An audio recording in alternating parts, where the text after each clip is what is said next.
항상 요새는 또 어떻게 생각하면서 살아가냐면 당장의 득에 대해서 생각을 많이 안 하려고 노력을 해요. 눈앞에 있는 득에 대해서 저버리기가 쉽지는 않다고 생각은 드는데, 저도 이렇게 삶을 한번 돌아보면은 당장의 득인 게 길게 봤을 때 득이었나라는 생각도 되게 있고, 반대로 내가 손해라고 생각했던 거 오히려 나중에는 이게 결국에 득이었다는 생각 같은 것들을 많이 생각하거든요. 그게 정확히 어떤 부분이냐고 생각하냐면,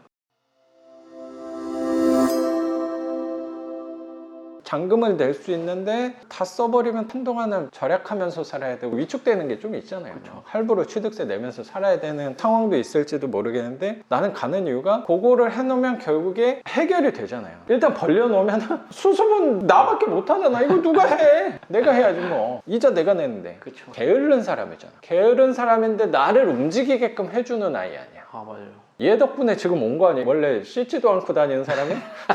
면도도 잘 안 합니다.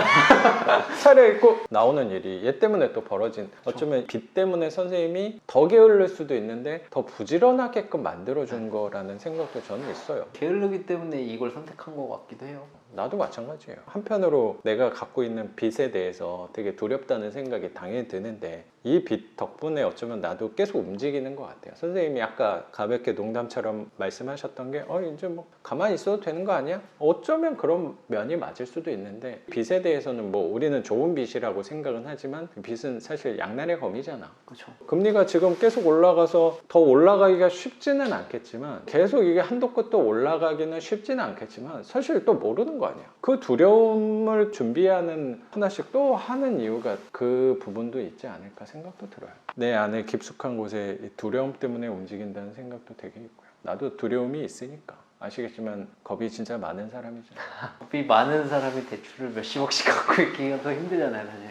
그렇죠. 되게 모순적이라고 생각도 드는데, 겁이 많기 때문에 대출을 또 이만큼 낸 걸 수도 있어요. 대출이 없이 내가 이런 삶을 살기는 불가능이었으니까. 선생님 말씀하신 대로 나에 더 가깝게, 더 편안하게 살려고 빚을 낸 거니까. 근데 사람들이 볼 때는 그게 더 위태롭고 위험한 길이라고 생각할지 모르겠지만, 나는 어떤 길보다 편안하고 안전한 길이라고 생각해서 이만큼 한 거라고 생각도 들어요. 되게 역설적이네요. 그렇죠. 저는 삶의 그런 모순과 역설적인 부분이 되게 많다고 생각을 하거든요. 그 부분을 저는 수집하고 있는 과정이라고 또 지금 생각도 들고요. 그런 거를 하나씩 찾았을 때 내 인생의 진리와 삶의 지표로 좀 살아가는 것도 있어요. 아까 뭐 살짝 얘기를 했는데, 득과 실에 대해서 아까 간단하게 좀 얘기를 했었잖아요. 항상 요새는 또 어떻게 생각하면서 살아가냐면 당장의 득에 대해서 생각을 많이 안 하려고 노력을 해요. 눈앞에 있는 득에 대해서 저버리기가 쉽지는 않다고 생각은 드는데, 저도 이렇게 삶을 한번 돌아보면은 당장의 득인 게 길게 봤을 때 득이었나라는 생각도 되게 있고, 반대로 내가 손해라고 생각했던 거 오히려 나중에는 이게 결국에 득이었다는 생각 같은 것들을 많이 생각하거든요. 그게 정확히 어떤 부분이냐고 생각하냐면, 대출을 당장 받는 거는 불편한 부분이 맞거든. 결국에 길게 봤을 때는 이게 득이 되니까 우리가 움직였던 거잖아요. 네. 명도하는 부분도 예전하고 좀 생각은 달라진 부분이 뭐냐면, 그분한테 조금 더 주려는 생각 조금 더 늘어나긴 했어요. 이사비를 더 준다는 거는 어쩌면 내가 협상을 못한 거고 약간 손해보는 행동이 맞거든요. 그렇죠. 그거 덕분에 세입자를 빨리 구하게 되는 경우도 있다는 생각도 사실 되게 들어요. 너무 이거 칼같이 맞춘 집들은 약간 머리를 써가지고 손해를 내가 덜 보게 했던 행동들에서 그게 오히려 득이 된 적이 저는 그렇게 많지는 않은 것 같아요.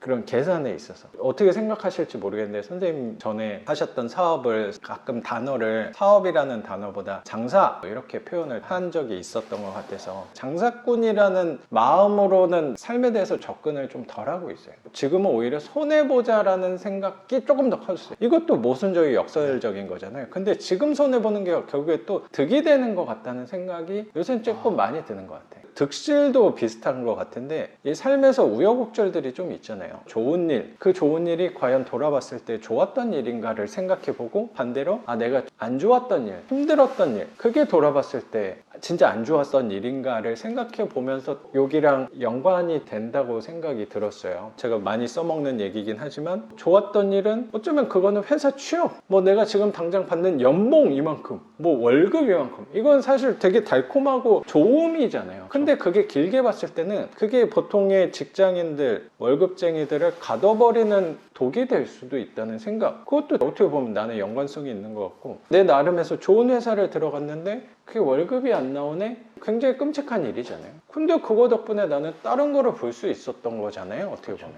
월급이 안 밀려고 연봉이 계속 수직 상승했다? 나는 그 회사에 뼈를 묻는다, 온몸을 바치겠다라고 생각했을 것 같아. 근데 40대, 50대 돼서 내 생각을 잘못했구나라고 느꼈을 수도 있겠죠. 운이 너무나도 좋게도 나는 20대 후반에 그 경험을 하니까 조금 더 빨리 다른 것을 볼 수 있었던 것 같아요. 그러면 월급 안 나온 거는 나한테 너무 감사한 일이라는 생각이 요새 들고 행운이 아니었나라는 생각도 드는 거예요. 그 관점으로 선생님을 한번 바라보면 돈을 많이 벌었던 과에서 그것도 돈을 얻었지만 잃은 건 헐이란 말이야. 그것 때문에 안 좋은 일이라고 할 수도 있지만 사실 선생님은 20대 후반에 그 경험을 했기 때문에 건강에 대해서 누구보다 생각할 수가 있어요. 선생님 때 건강 생각을 보통 안 해요. 내 나이 때도 좀 이른 편이라고 생각하고 한 40대 중후반 때부터 수치가 보통 안 좋아지는 사람들이 일반적으로 많거든요. 그때부터 신경을 보통 쓰는 건데 선생님은 좀 미리 생각할 수 있는 게 그 허리, 그게 선생님 삶을 바꿀 수도 있는 거라고 생각하거든요. 그 게으르게 살면서도 운동을 하는 이유는 그 부분 때문도 아닐까라고 생각도 들거든요.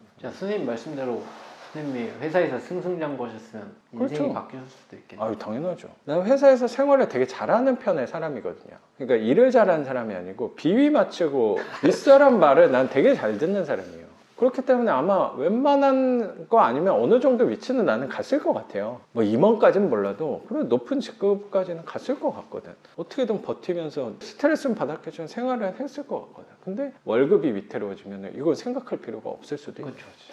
그러면 그게 나한테 되게 행운이 아니었나 생각하게 되는 것 같아요. 그래서 나는 요새 삶에 대해서 반대로 생각을 많이 해요. 코앞에 불편한 점 때문에 보통 스트레스를 받을 거거든요. 자꾸 그거를 긴 관점으로 노력을 하려고 하는 것 같아요. 그러다 보면 삶이 어떻게 되냐면요, 왔다 갔다 하잖아요, 삶의 그래프가. 그럼 그게 자꾸 이렇게 중간으로 오게 돼요. 이게 그렇게 또 좋은 건 아니라고 생각하는, 약간 평온해져요, 삶이. 그 말은 뭐냐면 너무 좋은 일에 그렇게 좋아하지 않게 되고 너무 안 좋은 일에 그렇게 슬퍼하지 않게 돼.